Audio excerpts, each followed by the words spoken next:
Well, hi everyone.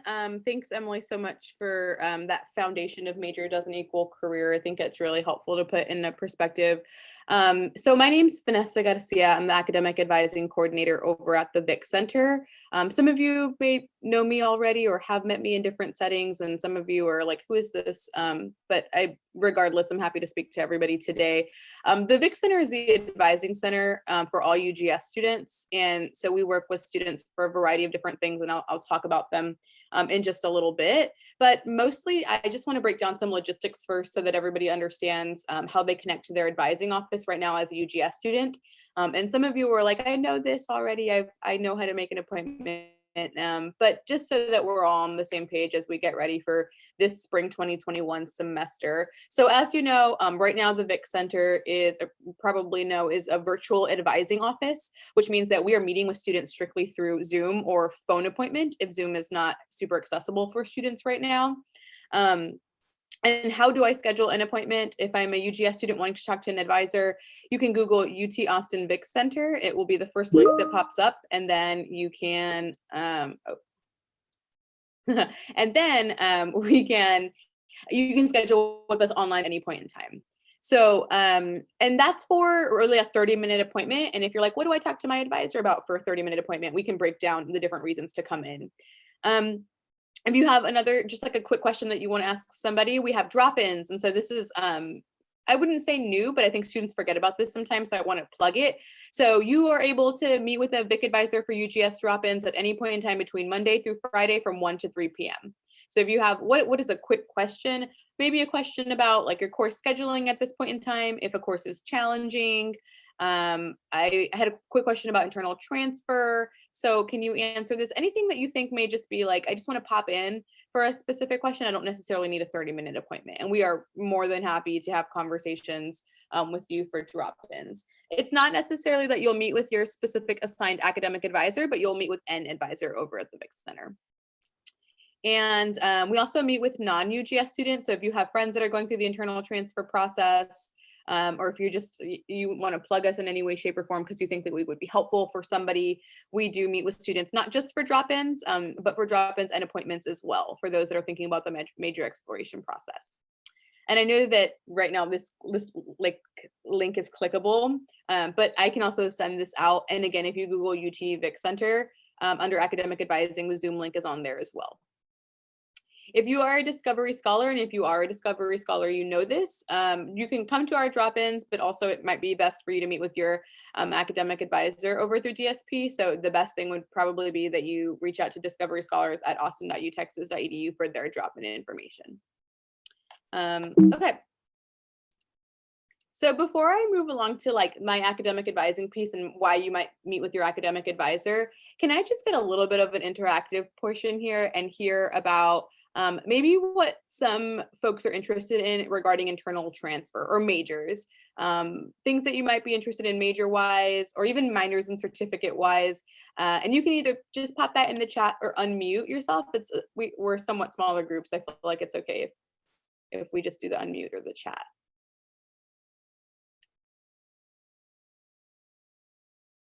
What are y'all interested in? McCombs School of Business.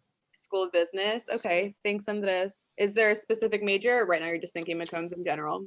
There's one, Science and Technology Management. Okay. Okay. Johnny says business and maybe information systems. Okay. Got some business interests. Finance, Andy. Okay, cool, cool.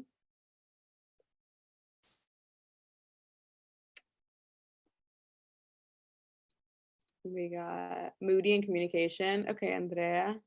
CNS also maybe. Okay, cool. So there's some Moody, there's some business, there's some CNS, and potentially some biochem. Okay. Thanks, Caitlin. Yeah. Speaking from Andrea's chat, but making sure that we get that. Okay, cool. So this will be helpful right now when I kind of break down some of the internal transfer requirements. But one of the things that I really want to reiterate, and I'll go faster here because of time, because I could just like talk away. But sometimes students have this idea that they're only coming in to talk to their advisor about registration and they're only coming in once a semester. And I want to let y'all know that we are resources throughout the entirety of the semester. So you don't just have to wait until you come in for registration to have conversations with us. We are here throughout the entirety of the semester from the start to the end to go over things like major exploration. So what does this look like? So Emily just spoke about major exploration and how you can explore majors with a career counselor. And sometimes students are like, well, what's the difference between what you can help me with and what a career counselor can help me with? And I want to be really specific in saying that it does look different with an academic advisor. I think that we probably go through degree plans in detail a little bit more. We can probably talk to you a little bit more about like the program and what it is to be competitive for internal transfer, but we also will go through the courses for the specific degree plans. We can look up course syllabus for the classes and content for the classes.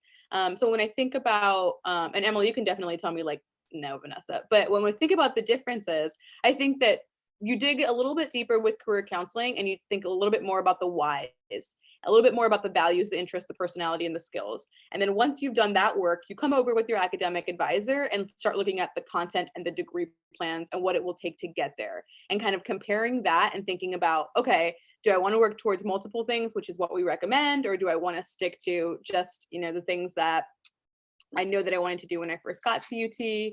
Thanks, Emily. So just thinking about that major exploration piece.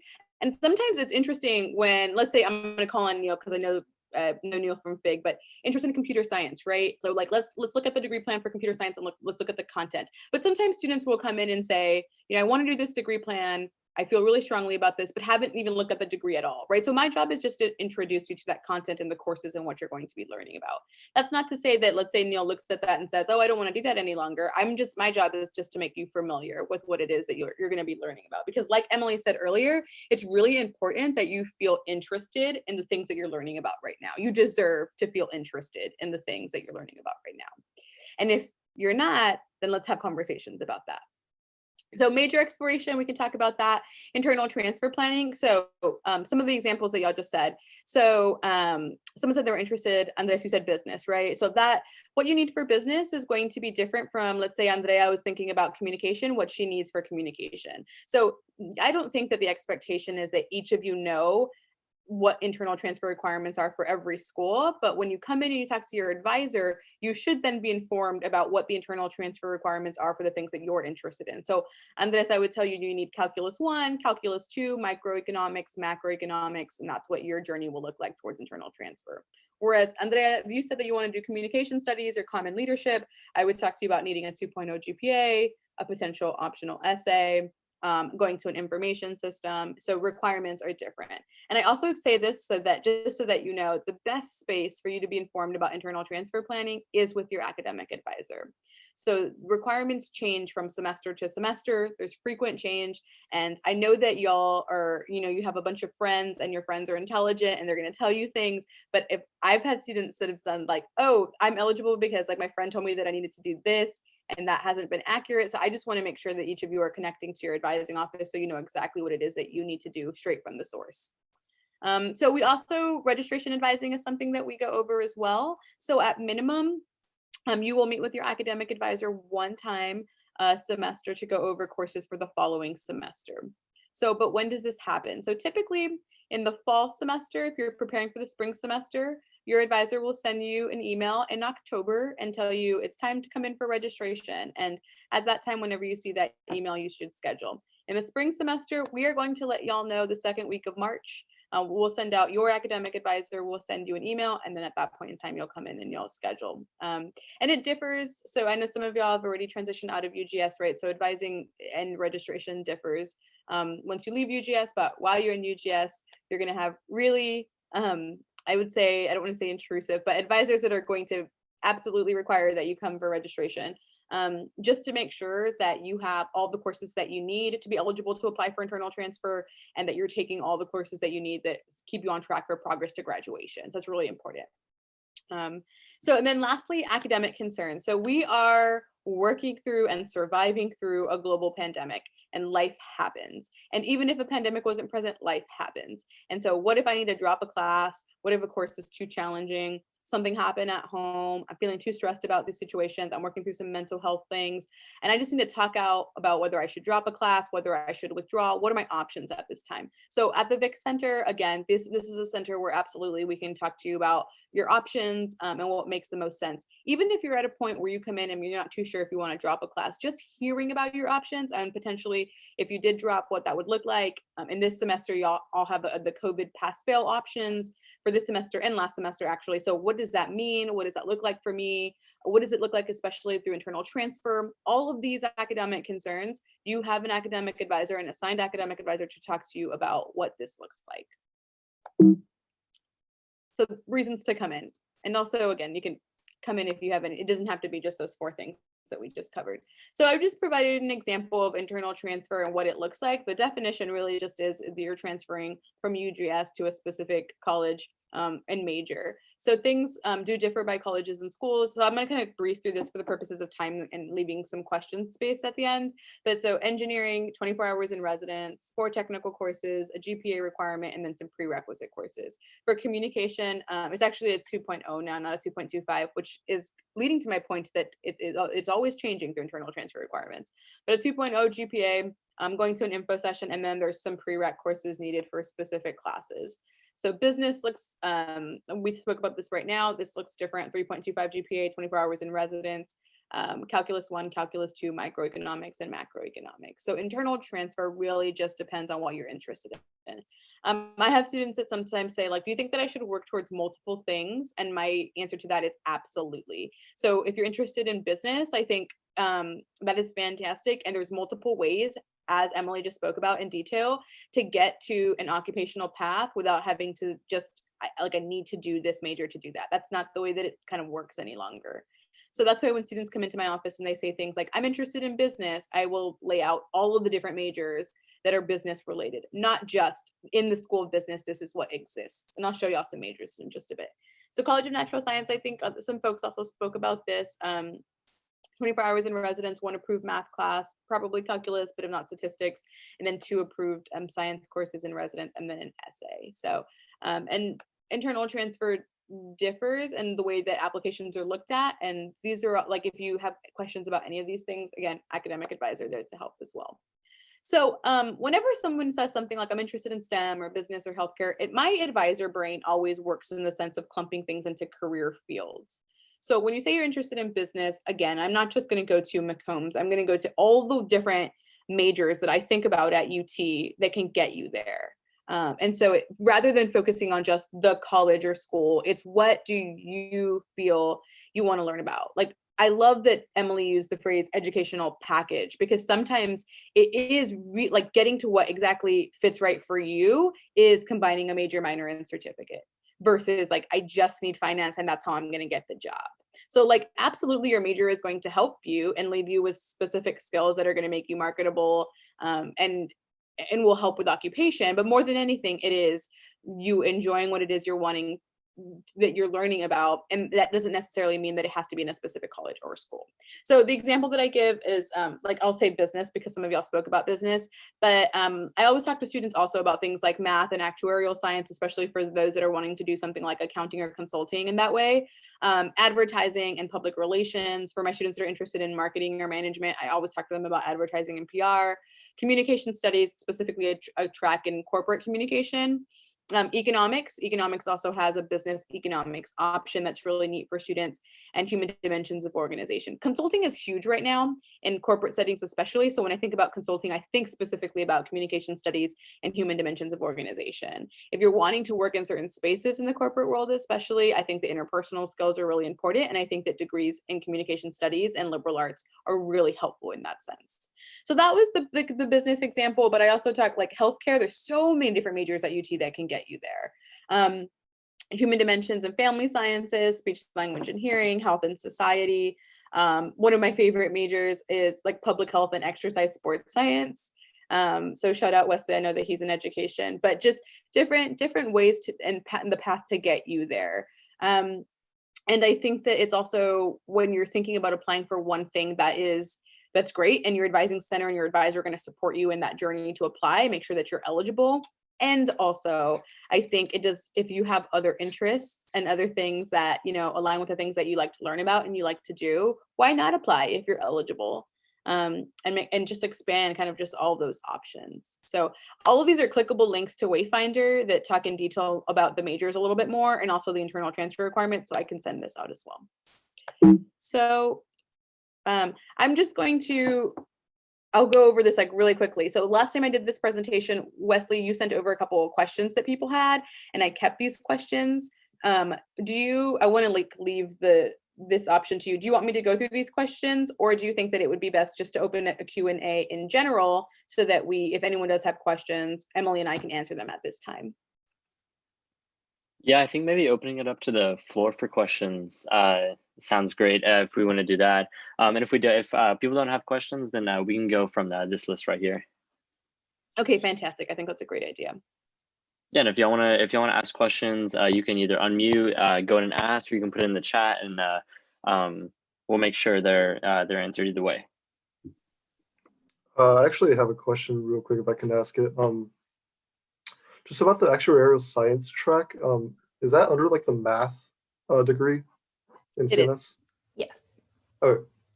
Oh, if you're looking into being an actuary in the future, though, what I always say to students is there's a lot of tests involved. So if you don't know much about it, there's like 8 tests to becoming like a fully actualized actuary. So definitely make sure that you enjoy sort of the classes that you're taking and that you can see yourself kind of doing it long term. But you can use actuarial sciences in tons of things. So you can use it in risk management if you want to do it more in like a business setting.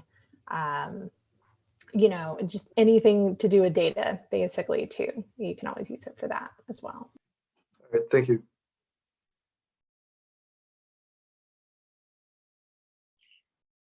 And Andy, if you were thinking about applying to actuarial, you would just be applying for math. But then if you were approved for math, then you would just specifically work with your advisor to follow that track. Just for like the math track, would it be a better idea to like do math in residence, even though like maybe I already have credits for calculus? Yes. All right. Unless you felt, I mean, I think that we could definitely have like a one-on-one convo about this also, but unless you felt like, you know, I want to jump into Calc 2 and I feel really comfortable with that, even though I didn't do Calc 1 at UT, then by all means, because you have that credit. But I do think that if you felt like the foundation for Calc 1 wasn't really strong, then my recommendation would be probably to start with Calc 1. I've also had students that have said, you know, I had AP credit for Calc during the spring of 2020, and that was when COVID hit. So they don't feel like really confident in the AP credit because that was a really wonky semester. So I heard that as well. Yeah, I can definitely relate with that. I would also like to plug that the internal transfer applications are included on the UGS newsletter that I send out. So if you guys check your inbox, if you're signed up to get our newsletter, it might be in your promotions. That's usually where the newsletters go for me.